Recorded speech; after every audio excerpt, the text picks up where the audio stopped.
اگر آپ کسی دوسری قوم سے اپنے آپ کو ڈاؤن سمجھتے ہیں تو آپ کبھی قوم نہیں بن سکتے. آپ نے اپنے آپ کو سپیریئر سمجھنا ہوتا ہے.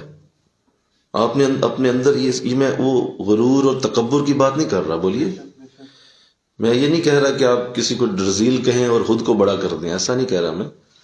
لیکن یہ سمجھنا ہوتا ہے کہ میں بلند ہوں، میں بڑا ہوں، اور میرے اندر یہ اللہ نے خوبی ڈالی ہے. یہ بجائے یہ نہیں کہ میں کوئی اپنی ذات پہ یا اپنی کسی رنگ پہ یا اپنی کسی نسل پہ فخر کر رہا ہوں. نہیں، میرے اللہ نے مجھے یہ خوبی دی ہوئی ہے.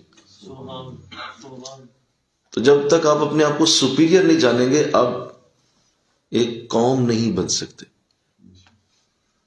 وہ قوم جو بڑی بنی ہے، اللہ نے پہلے ان کے دلوں میں یہ ڈالا ہے کہ تمہارے جیسا کوئی نہیں. تو لہذا آپ اگر چاہتے ہیں کہ آپ کا سلسلہ بڑا ہو اور آپ کے معاملات اونچے ہوں، تو آپ پہلے نمبر پہ یہ سمجھیں کہ آپ جیسا کوئی نہیں ہے.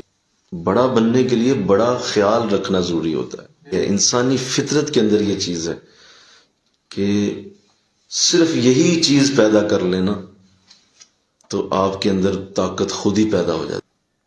شیر جنگل کا بادشاہ کیوں ہے؟ شیر کے سامنے کوئی جانور کھڑا نہیں ہو پاتا. اس کی کیا وجہ ہے؟ صرف ایک ہی وجہ ہے کہ شیر جانتا ہے کہ میں شیر ہوں. جو اس کی شیرنی شیر پیدا ہوتا ہے وہ بھی شیر ہی ہوتا ہے، اور اس کو بھی وہ یہی بتاتا ہے کہ تو جنگل کا بادشاہ ہے. اپنے بچوں کو گلی کے کیڑے نہ بنائیں، اپنے بچوں کو شاہین بنائیں. انہیں بڑا سبق دیں، انہیں بڑی اڑان سکھائیں.